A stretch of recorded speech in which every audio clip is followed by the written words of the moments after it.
Welcome to Africana Studies annual Africana Studies Day presentation.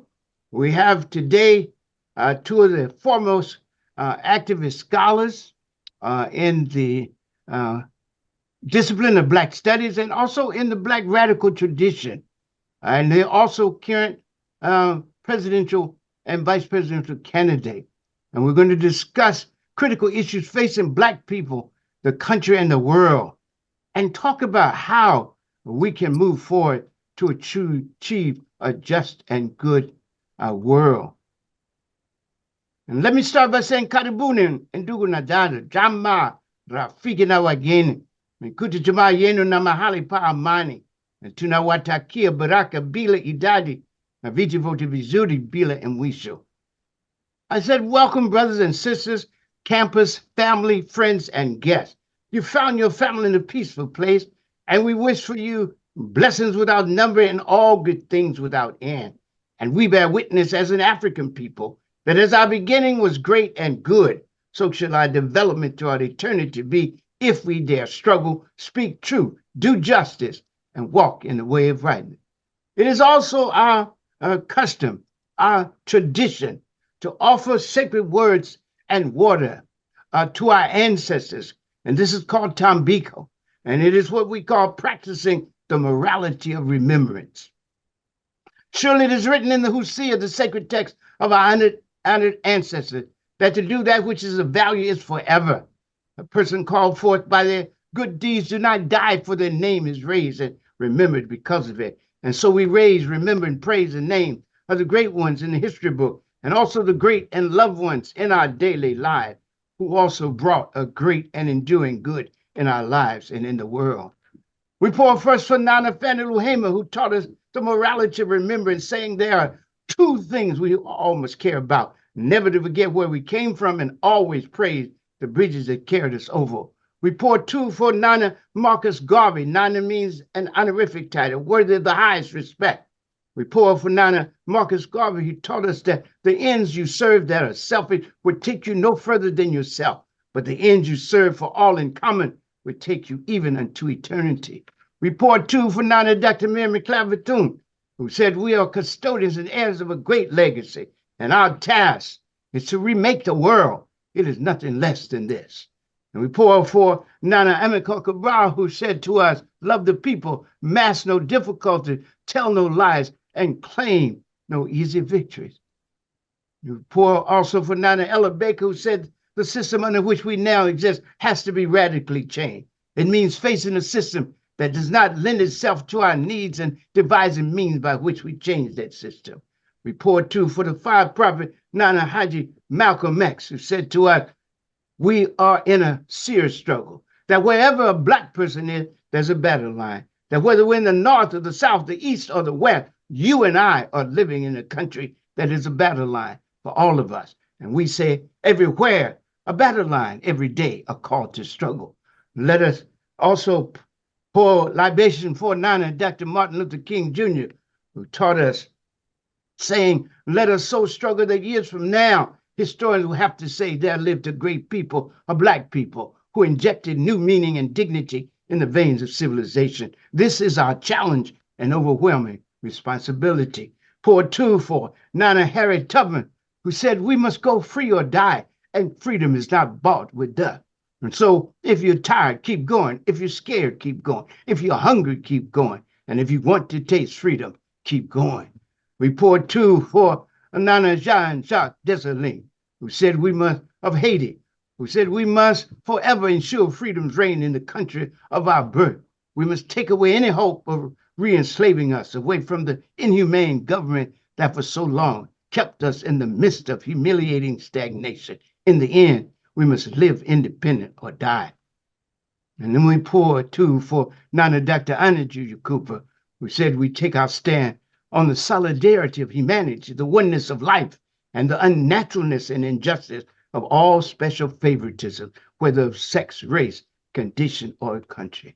And so we say to our ancestors, homage to you, beautiful Black and radiant spirit. You will always be for us glorious spirits in heaven and a continuing powerful presence on earth. You are counted and honored as our sacred ancestors. Your name shall endure as a monument, and the good you have done on earth shall never perish or pass away. Hotep, Ashe, Hede. And so we now ask for Dr. Keith Claybrook, professor of Africana Studies in our department, who would give land an acknowledgement for Native American brothers and sisters, comrades in struggle. Thank you, Dr. Wenger, for that introduction.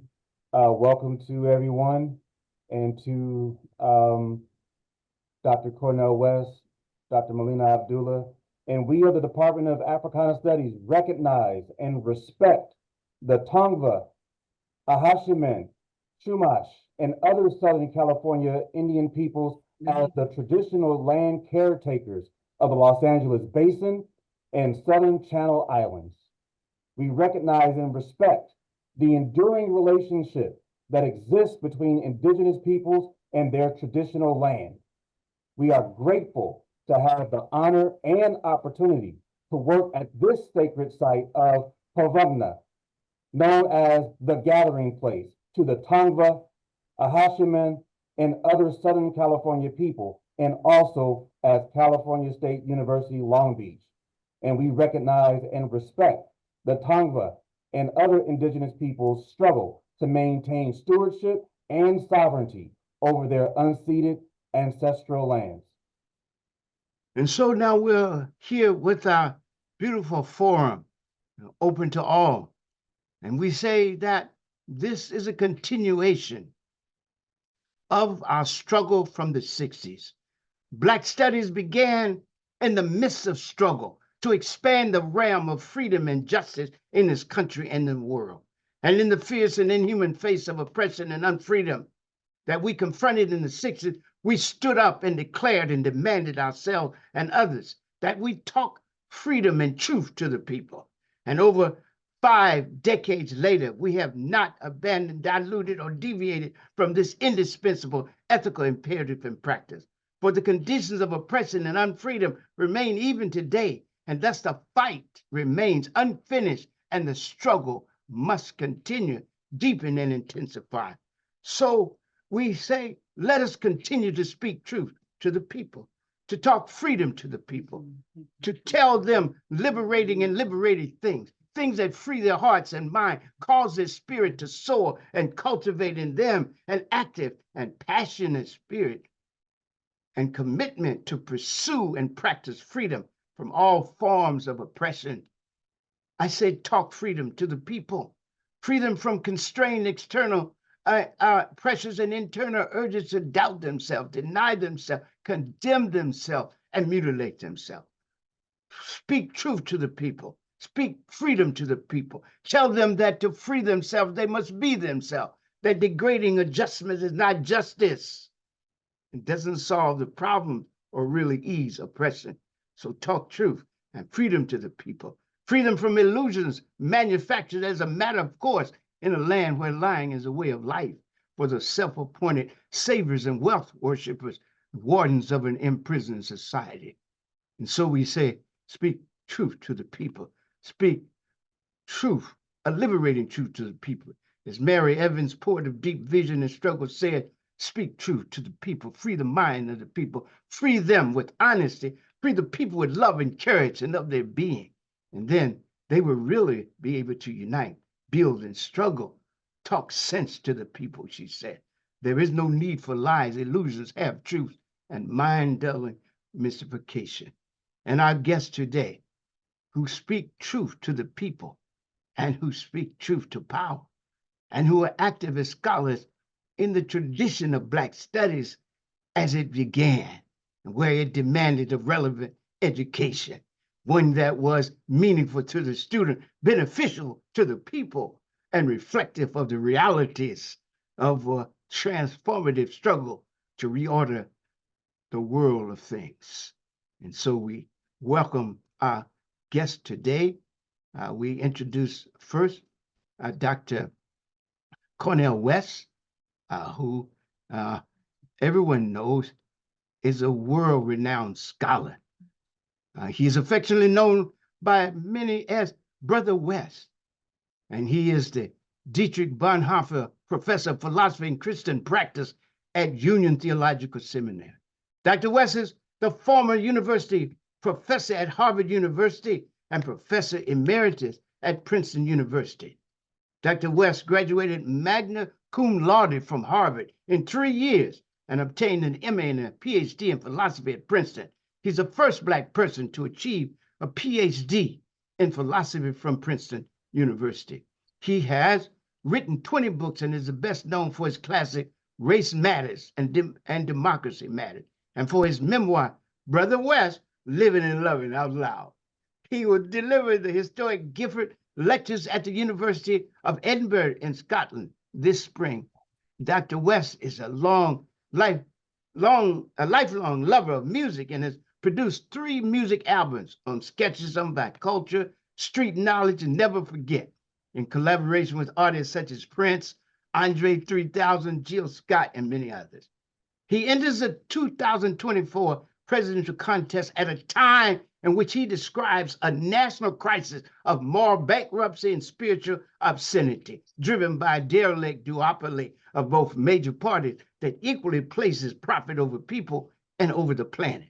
Dr. West asserts that running as an independent candidate affords him the opportunity and duty to deliver the policy prescriptions incorporated by and for his people. Instead of political parties beholden to corporations of special interest who feel no solidarity with poor and working class people of all races, gender identities, and age groups. His campaign, he says, is to empower poor and working people everywhere, and it stands at the pivotal moment in history committed to being a true campaign for people around the globe. Our aim, he says, is to unite in solidarity with movements of truth and justice who seek a choice beyond empire, beyond white supremacy, racism, capitalism, patriarchy, and the confines of the corporate-dominated two-party system. And regardless, he says, of your current political ideology or stance on policy matters, we sincerely hope that you can join us in the support. And remember, you can't choose if you don't have a choice. Our next presenter and speaker today is also Dr. Melina Abdullah. And she's a professor and former chair of the Department of Pan-African Studies at Cal State, LA. And she's co-founder of Black Lives Matter Los Angeles, director of Black Lives Matter Grassroots. And she's a leader in the California Faculty Association, CFA, the faculty union of our university. And she said, mama of 3 children. She earned a PhD from USC in political science and a BA from Howard University in African American Studies. Dr. Abdullah has authored numerous articles and book chapters and is the creator, host, and producer of the radio program Move the Crowd on KPFK 90.7 FM. And this is Not a Drill on KBLA, a Talk 1580. She is internationally recognized expert on race, gender, class, and social movement. Dr. Abdullah serves on boards for the Black Community Clergy and Labor Alliance, BCCLA, of which we serve together, California Faculty Association of Los Angeles African American Women's Public Policy Institute, Los Angeles Community Action Network, National Association for Ethnic Studies, Reverence Wellness Salon, and Strategic Concepts in Organizing and Policy Education Scope. Dr. Abdullah is a womanist scholar activist, understanding the role that she plays in the academy as intrinsically linked to broader struggles for the liberation of oppressed people. She was a part of the historic victory that made ethnic studies a requirement in Los Angeles Unified School District and in the struggle to achieve AB 1460, which, as you know, made ethnic studies a graduation requirement for all California State University students. In fact, she is the first colleague in the system, in the CSU, to join us here at Long Beach in the struggle for this historic achievement of 1460, which took all of us struggling around this issue, all ethnic studies scholars. And it was initiated, as you know, on this campus by faculty, students, and staff of the Department of Africana Studies, resisting change in our department status. Dr. Abdullah has been a vanguard in advocating for the rights and recognition of women, particularly Black women, within both the academic and broader social ecosystem. Also, as a BLM leader and activist, she's been an outspoken advocate for police reform and abolition and community empowerment and imagining a new way to do public safety. Her work has been pivotal in addressing systemic racial inequity. With years of experience as a union leader, Dr. Abdullah has fought tirelessly for the rights of workers, advocating for fair conditions, equitable pay, and has been a strong voice for faculty and staff in the university system. Will you give a hand and assist me in giving a warm welcome to our brothers and sisters in education and struggle, Dr. Cornel West and Dr. Melina Abdullah. Yes. So Dr. West, I think we're still waiting for Dr. Abdullah. She's here, but we're having trouble getting her in. So if you would start with the conversation. Okay, all right. When she comes, Can you hear me all right? we can hear you brother? well. Oh, okay, because I'm so sorry about these mountains, but I just want to salute you and all the others, though, brother. I thought that your powerful words rooted in the great legacy of Black people at our best as being truth tellers and love warriors and wounded healers hit me very deep, because I believe that you are part and parcel of that great legacy of a spiritual and moral greatness. And greatness is defined for me biblically. He or she is willing to love the people, sacrifice for the people, serve the people, and empty oneself in such a way that you enable the people. And that for me is what your life is about. So much of what your thought, your deed, your praxis, and your witness has been about, my brother. And our campaign is simply as an extension. It's like a wave, a little wave in a grand ocean of precisely this great legacy.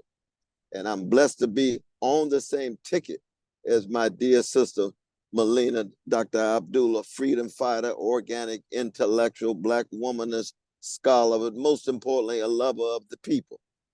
That when I started this campaign, I started right in Lexington, Mississippi, to get the endorsement of the Mississippi Democratic Freedom Party, because I wanted to start with the spirit, and I wanted to go to the Delta, where the greatest genre of the 20th century was created, called the blues. I wanted to have roots. I wanted to have grounding and a great vision, moral, spiritual, and political consequences and organizational possibilities.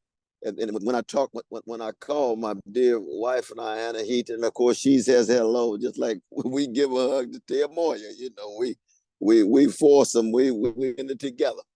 That when we call Sister Melina and ask her to be part of the ticket, we said the criteria is to put a smile on the face of Fannie Lou Hamer and Martin Luther King Jr., because they set the highest status. Now, the others that you have, absolutely true. We could say Malcolm X. There's so many others, but those were the two we zeroed in on. Why?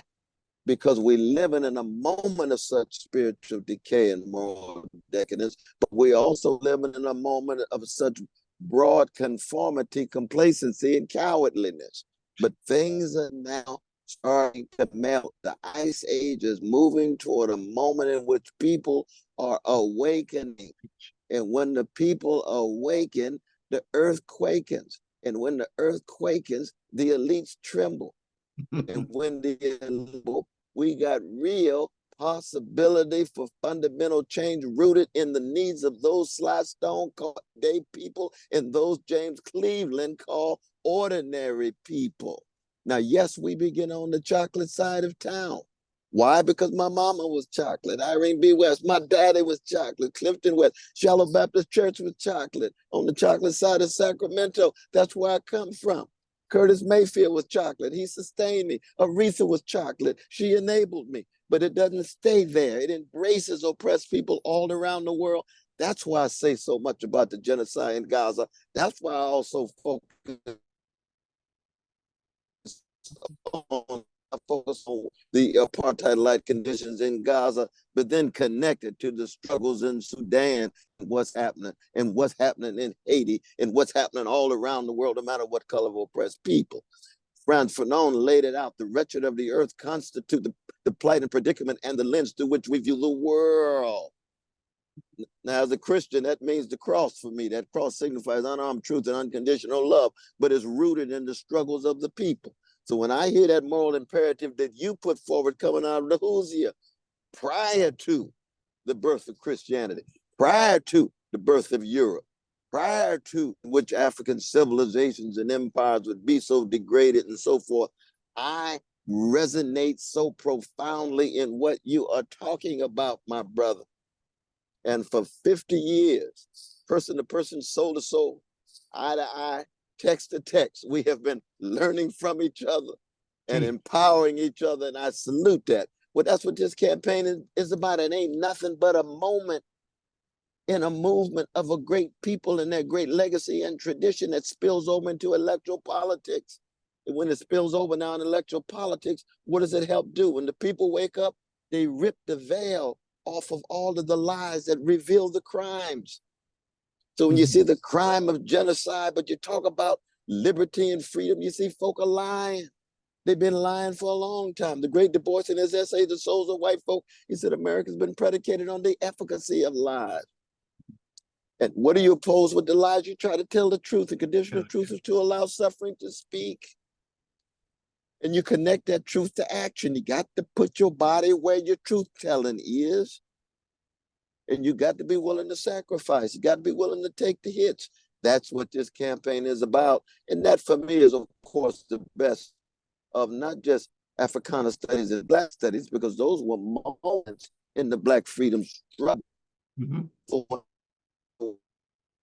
And thousands of years going back to the beginning of the species. So these are moments in a continuum.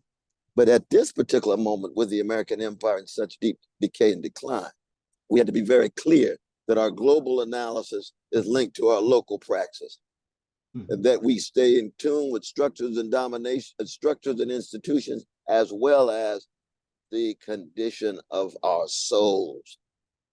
So we got to be committed to integrity, honesty, decency, and generosity, and kindness, and sweetness, and gentleness, just as we committed to a tough and rough sense of organizational struggle against imperial structures, white supremacist structures, male supremacist structures, and a variety of other forms of oppression that come at us as institutions.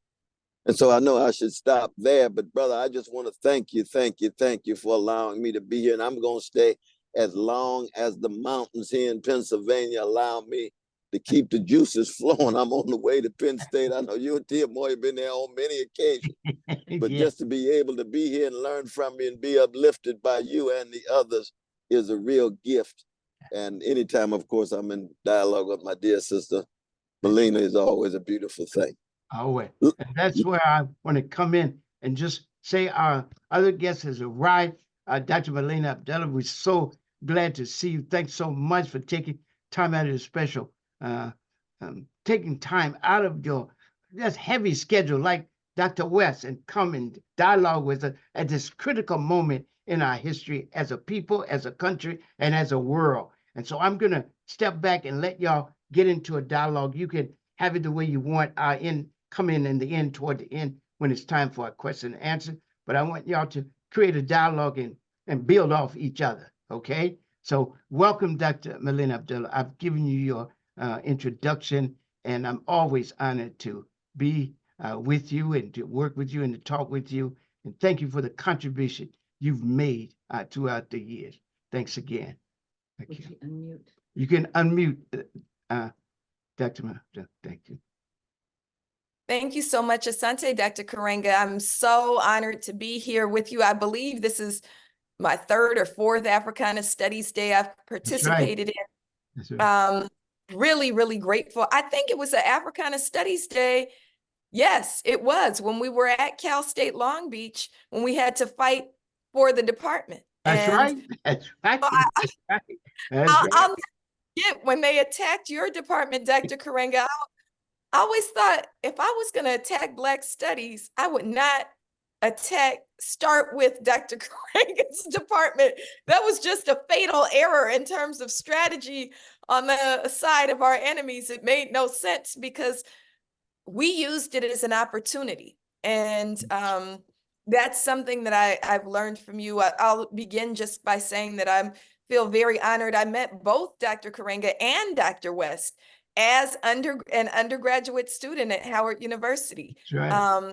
As one of the ones who helped to start our Kwanzaa Festival at Howard, Dr. Karenga came to our first Kwanzaa Festival.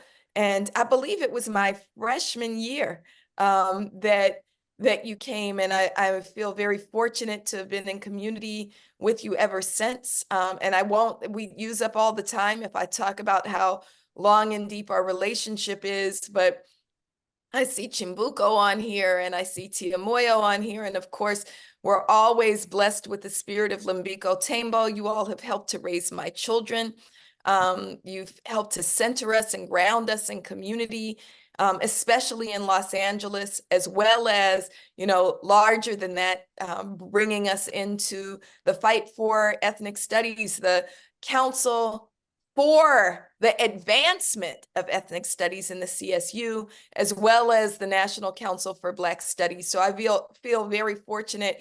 And anytime you call, if it's humanly possible, I'll be here. And of course, you've always done the same for us. So I'm grateful. I want to, if I can, Please. just the work that we're doing with Dr. West, that I feel this has been one of the greatest honors in my life to have been invited into this campaign with Dr. West. I did not see this coming at all.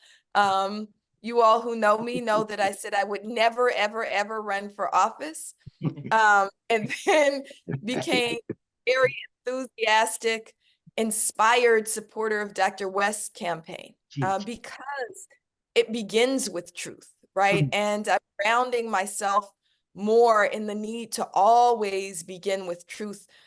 Just refreshed myself on some of the work that people like Brian Stevenson and James Lawson and others have done, on the work globally that Pan-Africanists have done, talking about the importance of beginning with truth. And our campaign platform is truth, justice, and love. And what's more African than that, right? What's more grounded in Black studies than that?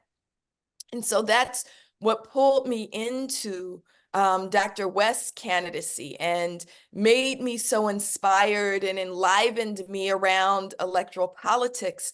And I thought that I would be one of the folks that when he came to Los Angeles, or I was able to share space, I could help to just say what an opportunity we have to actually vote for someone rather than being lured into the falsehood that we have to vote for the lesser of two evils. The lesser of two evils is still evil, right? And so I choose not to ever cast my ballot on the side of evil. And then when I received a phone call from Dr. West and his wife, Anahita, inviting me, and my heart leapt out of my chest. And then I had to have a couple of conversations, namely with my children and my mama, right? As well.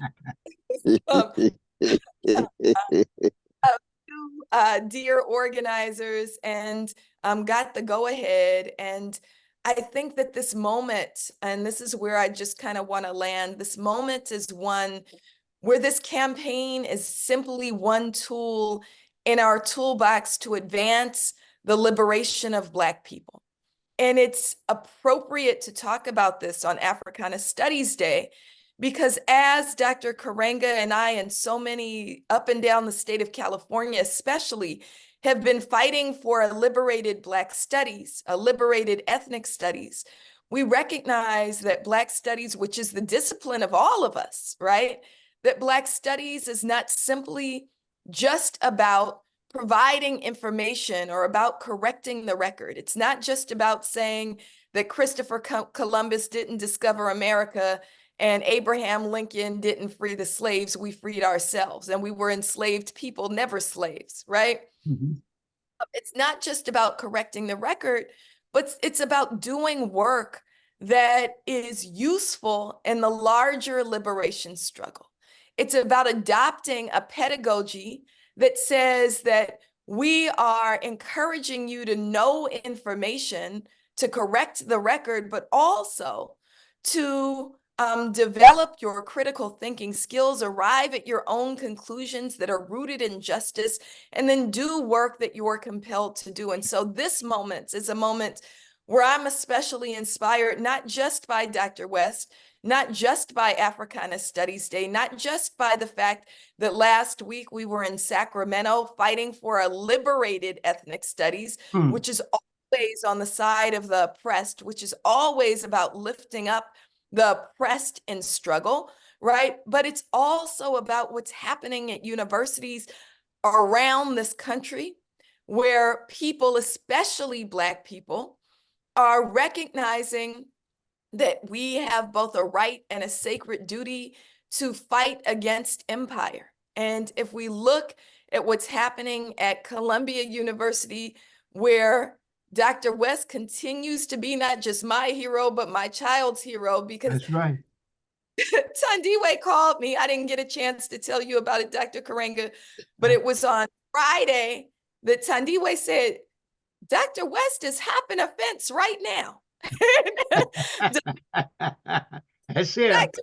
West, who is a very seasoned scholar and human being, kicked his leg over that fence and went among students and was talking about why we have to free Palestine and why that matters for Black people and the parallels that we see. And now, if you watched the news or watched Instagram, because sometimes the news won't tell you the truth, right? That we know that all around this country, students everywhere. With Black students at the forefront are demanding a free Palestine, are demanding free campuses at Humboldt State.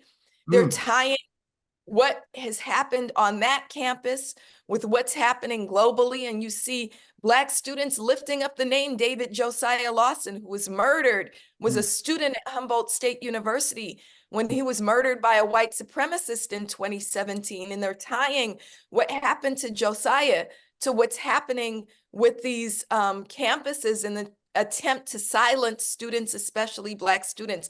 That's what Africana Studies is about. That's what Black Studies is about. That's what this campaign is about.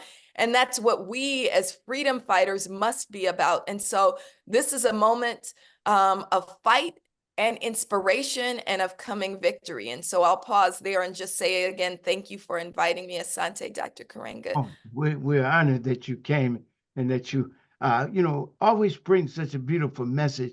And thank you. Dr. West, any follow-up thoughts on this? Because we can open up for question and answer if you want. But yes. Is there some more? Well, you can just see how as we all are to have such a visionary and courageous intellectual freedom fighter that's got spirit and soul. Dear Sister Melina, Dr. Abdullah, who has been at it for a long time. You see that she's taken the hits. That's right. That she has seen the bows and arrows and kept moving forward with style and a smile. You see, that's what it means to put a smile on Fannie Lou Hamer's face. You see, when you connect head and heart and mind and spirit, and then somewhere I read, by your fruits you shall know them. That's the deeds, that's the praxis, that's the consistency, that's the constancy, that's the longevity of integrity. But that's what it's all about. That's what it means to have the afterlives of our nanas at work in our lives, in the present. And when I look at you and I see an intellectual giant and activist titan, I look at my dear sister Melina, I see the same thing of her generation. And when I look at myself, I say I need to get myself together to make sure that I try to ascend to those standards too. Because I know I fall short, but I'm forever aspiring and I'm forever trying to approximate the courage and the love that has been poured into me by And, those who came before. So maybe we can open it up, but I'm just so and glad to be you're here, even in and these mountains. you're forever humble. You know that. So while we're up, I want to start and ask you, would you tell us about what you told the students at Columbia? Because Yes. they're continuing a tradition. And one of the things I like about it is that it's multicultural, multiracial, and that there's a clear, heavy presence of Jewish students who also against genocide in Palestine. And that needs to be That's raised right. up, especially Jewish Voice for Peace, and if not now. There are other ones, but I know those most. And you can, give us other conversations about that. Hmm? Oh, absolutely. I just want to remind the students of Sankofa. I wanted to remind the students that you build on the best of your ROOTS that will generate courageous and visionary ROUTES that connects with every corner of the globe, so that your deep humanity is found by digging into the deep wells of your particularity, Hmm. your Africanness, your Blackness, in my case. And the deeper I go, the more committed I am in solidarity with other oppressed people, no matter who they are. Ethiopia, it could be Palestinians under vicious Israeli occupation. It could be landless peasants in Brazil. It could be the woman life freedom movement in Iran. It could be workers in Scotland. It could be the Dalits in India. It could be Romas in Europe, so-called untouchables and so forth. It's a moral and spiritual consistency with solidarity with oppressed people. And that's exactly what I told him. And I told my Jewish brothers and sisters, I said, I wish you a fine Passover, but remember that when you read in the Hebrew scripture about Amos, he's not just talking about you. Don't keep it tribal. He's talking about justice for all nations, all oppressed peoples. Get off the tribal tip and ground it in the universalism that Jeremiah and Isaiah was speaking to. Hmm. And many, of course, understood that. That's why we got Jewish brothers and sisters in solidarity with our Palestinian brothers and sisters undergoing this vicious genocide. And Dr. Abdullah, you've been a leader in one of the most important movements in our Black radical tradition. And one of the things you said in your presentation was that you like how Black people are in the vanguard of this struggle. I would like for you to talk more on that because you organized all groups across all nations, and yet you maintain Black leadership. Mhm. That's right. So I'll just comment on what Dr. West offered first, if that's Yes, okay, and please. then okay. I want to make sure that we lift up. I draw deep inspiration, and I keep mentioning Tandiwe's name, who both Dr. West and Dr. Karenga know very well. Tandiwe's my oldest child, and was raised in the Hakalu and is co-founder of Black Lives Matter Youth Vanguard. They're a fourth-year student at Howard University, where they co-founded the Students for Justice in Palestine chapter there. Mhm. And so I'm lifting them up because I get to stay plugged in to what the Mhm. students are through Tandiwe. So we check in pretty much every day about what's going on. And one of the things we talked about this morning is this current struggle on campuses is inspiring for two reasons. But one of the reasons I want to offer is the question you asked Dr. West, and what Dr. West is lifting up at Columbia is that these are not all students who are working class. We think about working class students, right? But Mhm. those students of Columbia, at first they tried to criticize them because they said you're the children of millionaires, and many of them are. But isn't that what we want the children of millionaires to do? To what they call class suicide, right? Yeah. That Cabral. him to say, you know, I was born into this family, but I'm for, you know, the liberation of all people around the country, and I'll put my own body on the line, right? I think about one of Tandiwe's best friends, who is Isra Hersey. She's Ah. the daughter of Ilhan Omar. She's Mm-hmm. one of who was arrested last week and was suspended as a Barnard College student. Mm-hmm. That's what we want the daughters of members of Congress to be willing to do. And I want to make sure that we say that. I also want to say that because I want to use it to negate what the genociders are trying to say, and those who try to apologize for genocide are trying to say, when they say, well, we have Jewish constituents. Well, Jewish doesn't mean Zionist, right? We can't relate Jewish brothers and sisters with Zionists. The Jewish folks that I know have marched alongside me, are with us every single Wednesday as we challenge police associations, have been part of the shutdowns of centers of power. And so the Jewish folks that I know, I should just create my own survey. The Jewish folks that I know also say Free Palestine, also say Black Lives Matter. So don't conflate Zionist imperialist interests with Jewish folks, because the brothers and sisters that we know, the siblings that we know in Jewish Voice for Peace, which you lift up, if not now that you lift up, are strongly on our side. Now, I want to talk about Black folks in particular. I think that when we talk about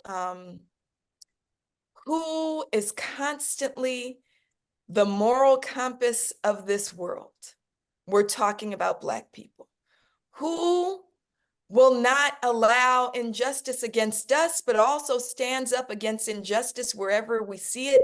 It's been consistently Black people. I'm looking at when October 7th happened, and they were looking for people to take the side of the genociders in Israel.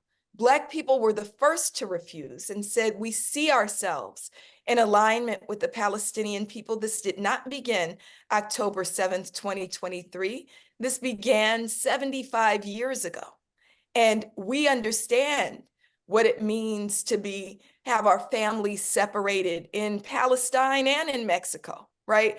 We understand what it means to be locked up in droves all around this world, right? And so Black people continue to step up. I also think that with the example of Black Lives Matter, but also going back, because we're just a more recent iteration of Black freedom struggle, that Black people have to be at the head of our own fight for liberation. We invite everyone to come along with us, but whether you talk about liberation from chattel slavery or civil rights organizing or Black power organizing, Black people have to determine, as Dr. West says, our own routes. And you all, everybody who is a justice-loving person, we invite you to help us, make sure that those routes are clear, right? And hop on the train. But we have to be the drivers of that train. And so that's the conductors, I guess is the right word, of that train. And so that's what I'll offer there. And again, I'm deeply inspired by this moment when Black people continue to take our place as conductors. All right. And I would like to give our faculty a chance to ask questions, and then we'll open it up for the general audience. So faculty, who would like to ask a question?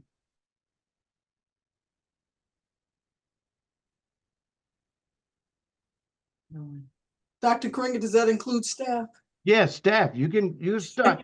All right. Chamber is IASC. So good to see you, Dr. West and Dr. Abdullah. It's a blessing, my dear sister. Yes, sir. Asante, it's our honor to have you all here.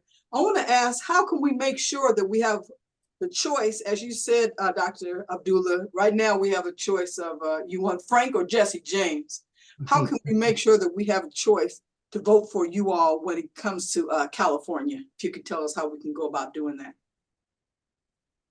Yeah, but we're fighting right now to make sure we get enough signatures to be put on the ballot. California, we already Oregon, Utah, Colorado, and a host of others coming very, very quickly. Now we got the political party in South Carolina with the United Citizens Party, with Nelham's brother. That's the very party that the congressman, what's the congressman's name in South Carolina, who's third in charge now? God, how come I can't think of his name right now? You know who I'm talking about. He founded that party. Now he's on the inside of the Democratic establishment. Fiber. South That's Carolina. him. That's him. I'm sorry. That's exactly it. South Carolina. The very party he founded with SNCC and the insurgent activists. They're the ones who come to our defense. And now he finds himself on the inside. Well, that's what we need to do in California. We got to make sure that we're on the ballot. We got volunteers already on the ground. And so you all go to West and Abdullah or CornelWest2024.com. We got a number of different sites to make sure that you all can become volunteers and become even make some donations if it's so much. Absolutely, very much so. But the West Abdullah ticket is on the move, not just in California, but all 49 states. All right. Dr. Nicholas has a question from the audience, from the students. Hear me? I am in the class. Dr. Alice yes, can you hear me?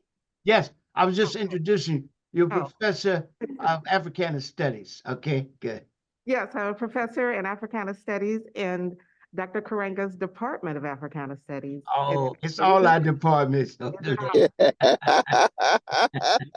I am here with Introduction to Africana Studies. I'm here with my student scholars this morning, and one of my scholars has a question. So with the states that have removed DEI, do you fear that they may remove classes that involve ethnic studies or racial studies from the curriculums altogether? I'm going to defer to my dear sister, Melina, on there. So I think that DEI was a very lightweight commitment in the first place, right? And so we can't, I think what Dr. Karenga has always demonstrated is that we can't just rely on the goodwill of people who have never had our best interest at heart in the first place. We should take California as an example, the California state universities in particular as an example, where we spent years. Dr. Karenga was a lead in the work that was done to make sure we got ethnic studies as a requirement, right? It can't be someone's goodwill to offer it and then take it away. So DEI, again, was never a very deep investment. You have to have it written in and institutionalized for it to mean anything. So what I look for, and what I think we're all looking for, is ways in which we can institutionalize the work that's necessary for liberation. If it was left up to, one lawmaker to have DEI or to have ethnic studies, it would go away overnight. And we also have to remember that we have to constantly struggle for the victories that we've already won, or it seems that we've already won. So I want to encourage you all as students in the CSU to remain involved in the Coalition for Liberated Ethnic Studies. We have to make sure that our ethnic studies is a liberated model that doesn't become watered down. We're very clear about what ethnic studies is and what it's not. And so we need you to make sure that you're involved in that work of making sure that ethnic studies remains a requirement. And that's one of the things I wanted to mention. And Dr. Abdullah was with us all the way when we started the struggle, and also on the Chancellor's Task Force that we put together this major report that laid the basis for the legislation AB 1460. And one of the things we stress that we have to do this together. This ethnic studies has to involve 4 racialized groups at every step: Native Americans, African Americans, Chicano, Latino, Latina, and Asian Americans. We have to always do that. And on our campus, we always do that. We come to the table together and we struggle together and we plan and collaborate together. And that's how we were successful in doing this. All of the groups participated in winning that legislation. And that's how we have to change this country and make it a truly just and good society. Mm-hmm. There's a question for it Who else has a question? in the chat. Okay. And Keith. Dr. So, Green, I have a question. Dr. Bowler, Keith, is that your question? Nah. Oh, Oh, no, you called Bowler. on Eva. I can go after Eva. It's okay. Okay, Dr. Bowler, Professor of Africana Studies also, do you see that chat? Yes, I do. Thank you, Dr. Karinga, and thank you both, Dr. West and Abdullah, for your insight today. So just have one question from Terry Armstrong. This is to Dr. Abdullah. She's saying, I saw what happened to her on the news at the event for Karen Bass at CSU LA. As a Black woman, I was appalled at her treatment by law enforcement and by the university. For Dr. Abdullah, did you ever receive an apology from Karen Bass or from the university, and how was that incident rectified? I didn't receive any remedies, and have since caught police in my office on a couple of occasions, rummaging through my things. After that incident occurred, and if people don't recall what happened, on May Day of 2022, there was a debate, a mayoral debate on my campus, and I attended. I wasn't given a ticket, but I work at that. So We have to come to the, yeah, it wasn't crowded. I was sitting at the back of the theater, and the police were called in on me, and they pulled me out, stretching me from all 4 of my limbs. I still carry physical injuries as a result. Then I was threatened. Thankfully, the community was there, saw what was happening, and came to my aid and made it something that they didn't want to do, right? They intended to put me in a police car, and the community was like, absolutely not. And they freed me from that situation. The campus police said they were coming back for me. I now only go to campus with security because of that, and as well as other things. But no, there was no remedy. Karen Bass continues to, we're in communication, and, there's both, I don't want to say too much, but there's both harm and hurt. I'm trying to make the best of a situation. And so one of the things that's happened with Mayor Bass is we do have an audience with her as People's Budget Los Angeles, and we've made use of having that audience with her. But the personal stuff, right? She had been a friend of mine. We're still working that out, and I'm still healing from that. Appreciate what you said, if I understand correctly, and appreciating the question. I really appreciate how you handled that, because it could have drove off into some pathological conversation and get us off the main point of struggling against our common oppressor, as Haji Malcolm taught us. And so you've always been good at that, and I appreciate that. And it teaches people to think beyond themselves. All the things that our people before sacrificed, if they had just made it personal and didn't see the larger issue, they're going to steal. They're not going to let people push them around, of course, but we got to talk about the larger issue, because if we don't, we lose it. The struggle is to expand the realm of human freedom and justice and good in the world. And that's what we're about here, okay? So thank Dr. Keith Claybrook. Yes, thank you, Dr. Karenga. Greetings, Dr. Abdullah. It's been a long time. Good to see you. Yeah.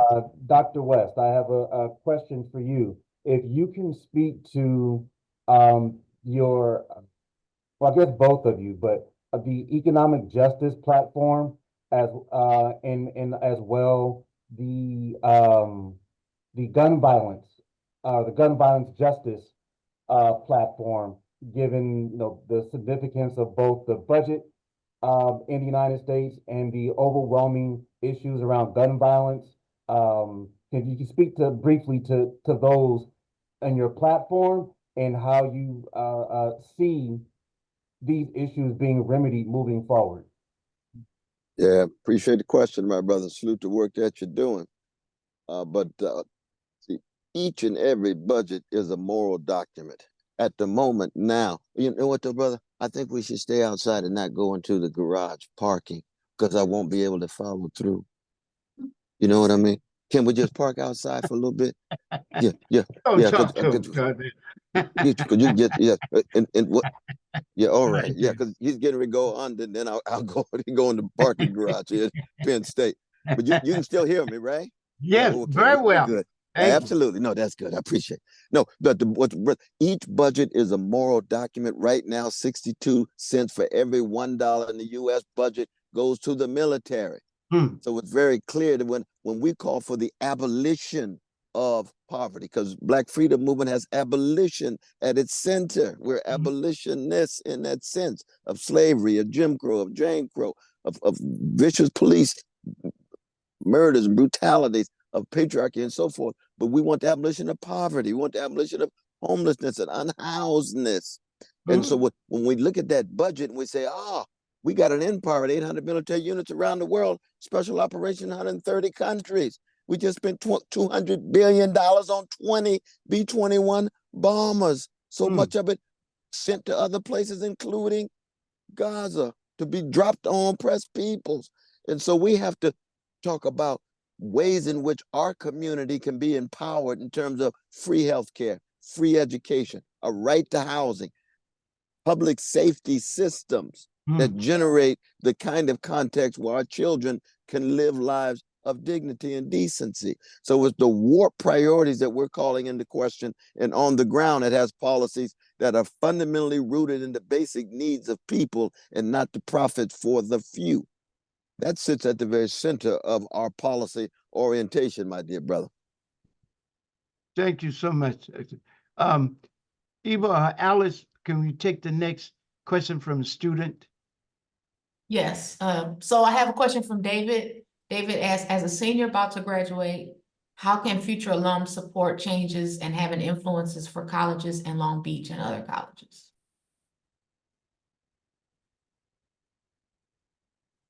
And that's directed at both of us, my dear sister?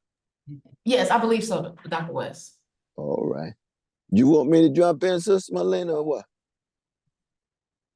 I can start Sure. with just students, Cal State students.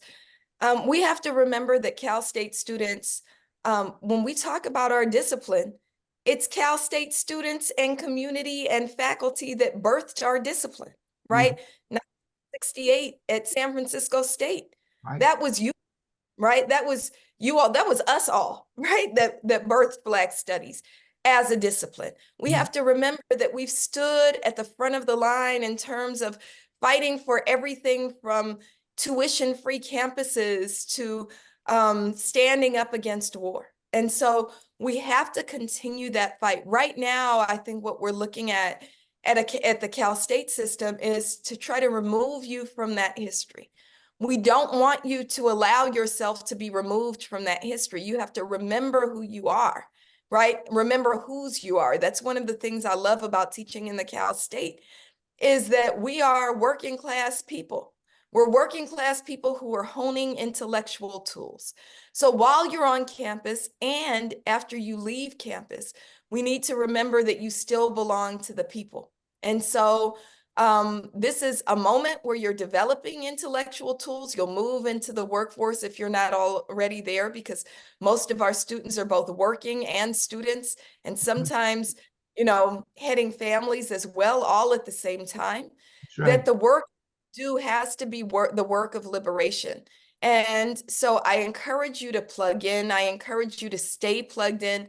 I encourage you to figure out, where do you fit, right? Where do you fit most? Do you fit best in an alumni association? Do you fit best in the, at Cal State LA, we have a Black Alumni Association, right?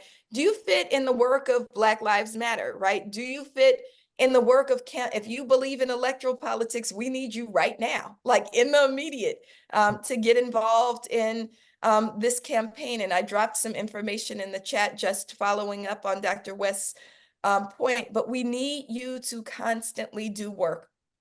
Wherever you are, whatever gifts you bring, whatever connections that you have, bring it to the movement to liberate our people. And so I guess that's what I'd offer. Appreciate what you said, Absolutely. Dr. Abdullah. Absolutely. I wanted to just say, I think the student might have been also Latino, so the same thing applies with just different name. You have to be with your community and all the other things that Dr. Abdullah said about being committed and wanting to build the good world we all want and deserve to live in and leave as a legacy for future generations. Absolutely. And if I could just add one footnote to that powerful insight, my dear sister Melina, that in the end, courage is the enabling virtue of all the other virtues. All the other virtues are empty if you don't have courage. Mm. Courage to think critically Mm. for yourself in light of the tradition of freedom fighters who are passing it on to you. Courage to love without anybody else's permission as to dictate as to how you love and who you love. The courage to hope when people are telling you ain't got no chance. You got a chance of a snowball in hell. Despair is the only thing. There's no alternative to the two-party system. There's no alternative to empire and capitalism, no alternative to white supremacy. It takes courage to hope.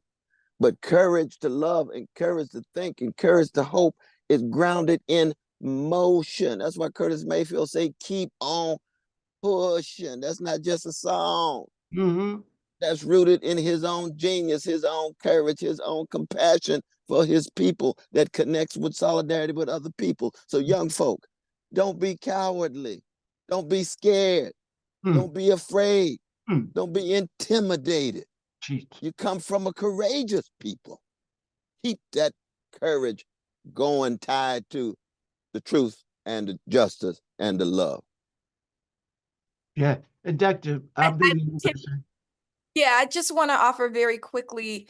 I didn't realize the student was Latinx, but I love what's happened over the last couple of years as we watched those false leaders from Latinx communities try to conspire against Black power.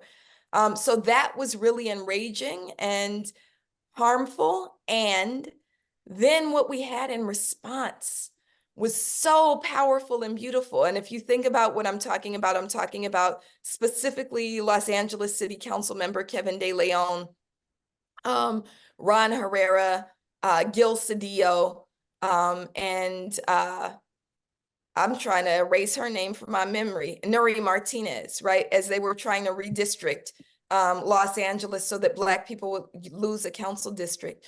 Well, Black Lives Matter Los Angeles was able, with our solidarity partners, to get 3 of them unseated.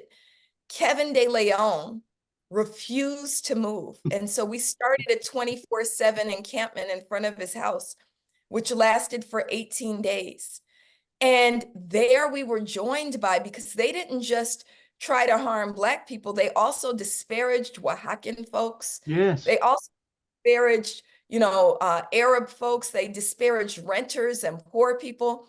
And what we saw is this massive group of folks come together in solidarity, and we're still moving to unseat Kevin De Leon. And just recently with the primary elections, we had 73% of his council district, which is almost all Latinx, vote against him.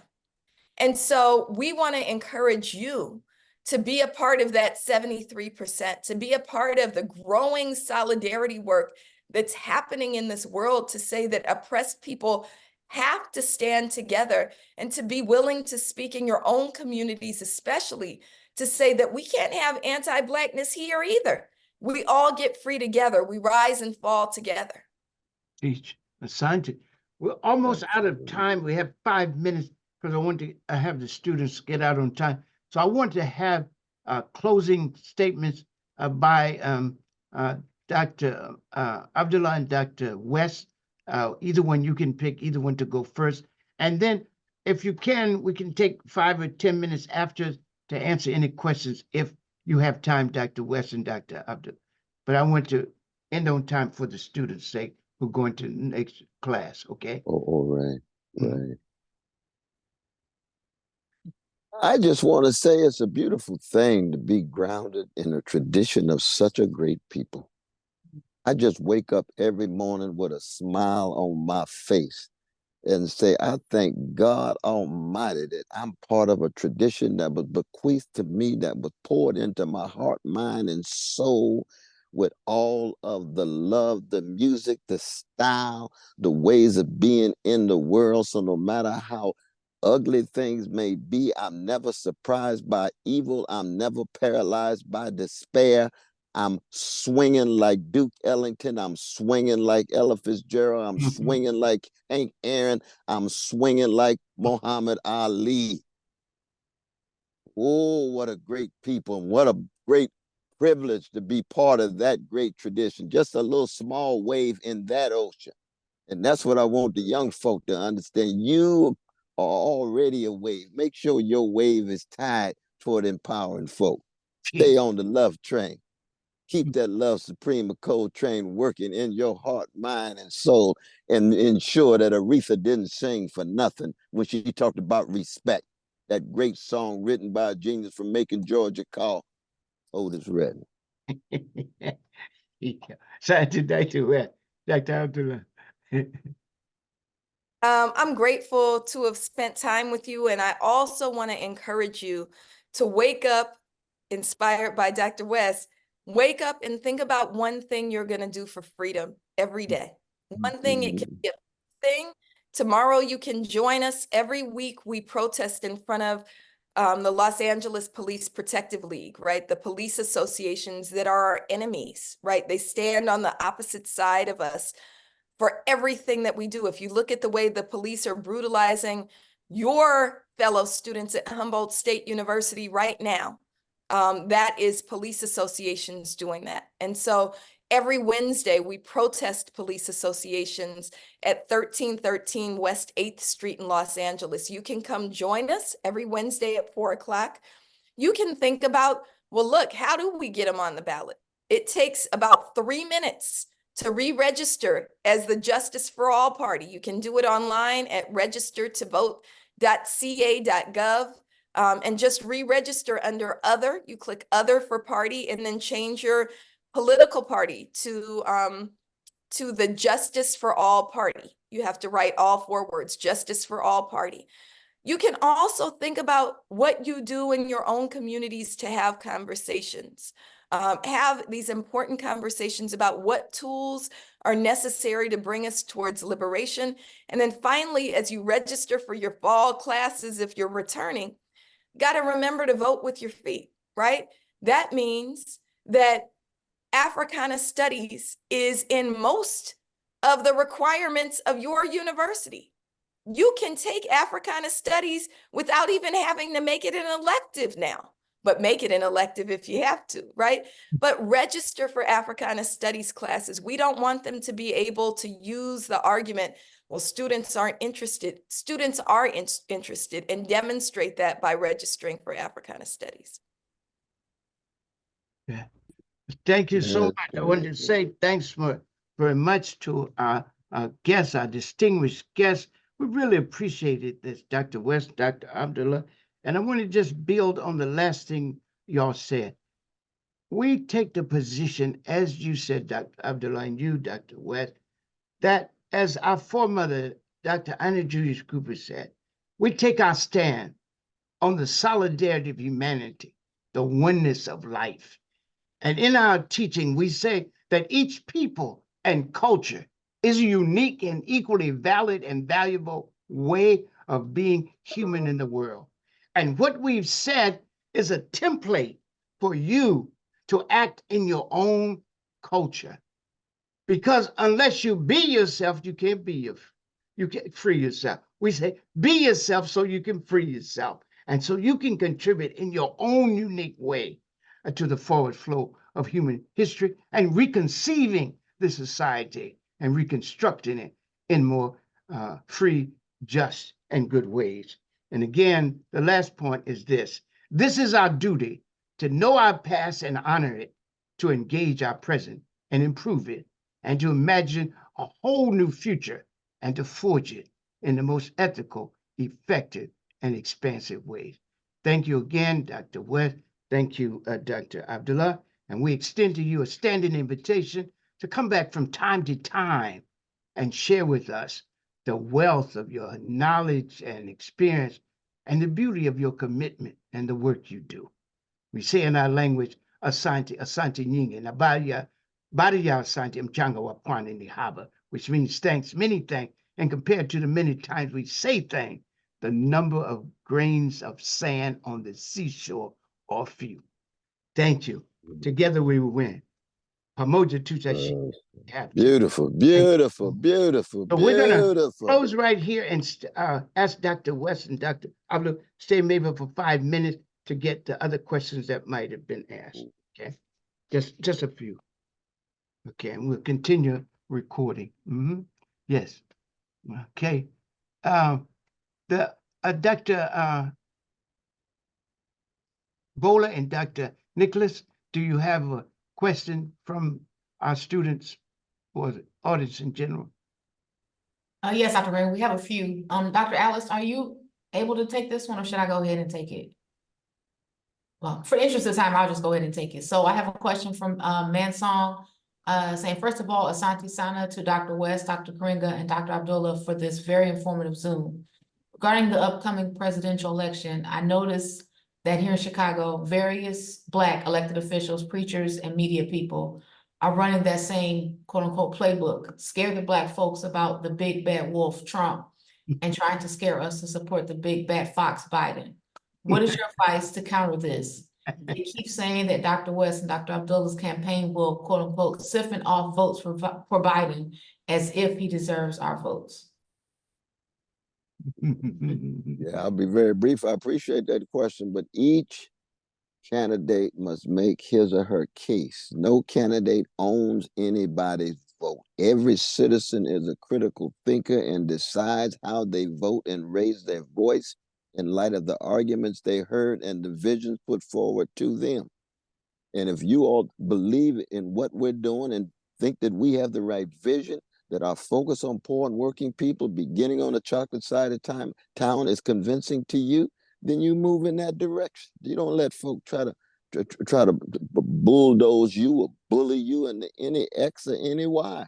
We don't live on anybody's plantation. Damn.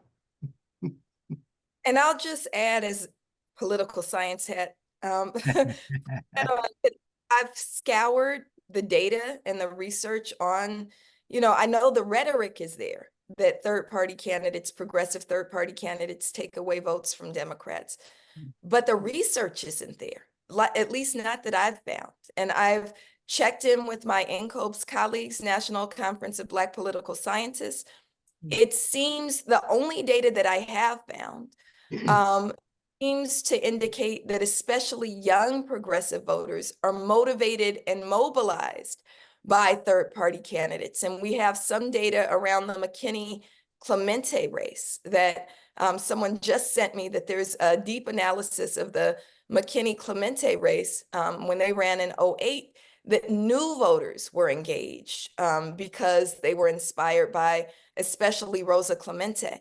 And so I think that we need to remember that people can say what they want to say, but if there's no research to support it, it may be true or it may not be true.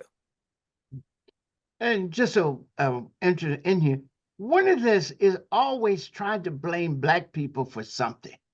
So they won't take responsibility that it's the white people that voted for Trump, 70 million. I mean, so you got exactly.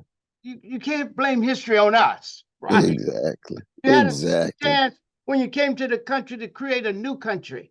You had a chance to unite all the people. You decided instead, the founders of the country I'm talking about, decided instead to enslave some, right? They didn't even give their women a vote, let alone us a chance to be free. So, hey, don't blame That's history on true. us. They always find some way to say Black people made this happen, right? But they won't give us credit for the victories we make for them and for That's ourselves. so true. I just That's think so it's very true. So important. true, though, brother. I mean, can you imagine? They're gonna say that we got two Black folk running for office who become the cause of fascism in America. Now, You say, please get off the crack pipe. We was born not that night, but not last night. What? I mean, that's white supremacy, pure and simple. hey, all right. Another question, Dr. Nicholas, are you there? You have one? Yes, I'm still here. I'm excited, Dr. Melina and Dr. West, and I'm extremely excited and I'm trying to stay calm. As Scientific. part of your platform, are you going to focus specifically on Black people? You know how one of the issues with Barack Obama was that he was not the president of Black people?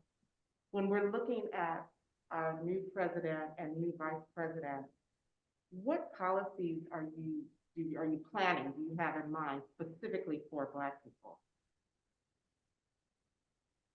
Yes, thank you so much for that question and the spirit of your question.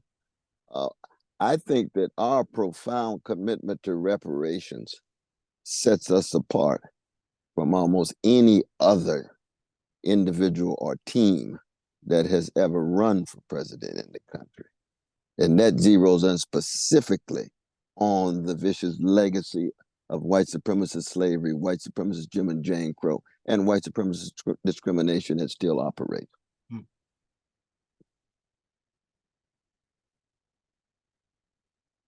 Absolutely. So reparations, when we talk about what I love, and if you go to Cornel West 2024.com, it has a really robust platform with policy pillars. You'll see that our approach to everything remembers that Black people find ourselves at the bottom of virtually every single economic, political, and social measure, and that's by design. And so our liberation also has to focus on Black people being freed from these institutions that keep us oppressed. And when Black people get free, we all get free. So we talk about, you know, recognizing that public safety, for instance, comes from investing deeply in resources for community, not police, right? The safest communities are the communities with the most resources, not the most police, right? We recognize that just as police descend from slave catchers, prisons descend from plantations.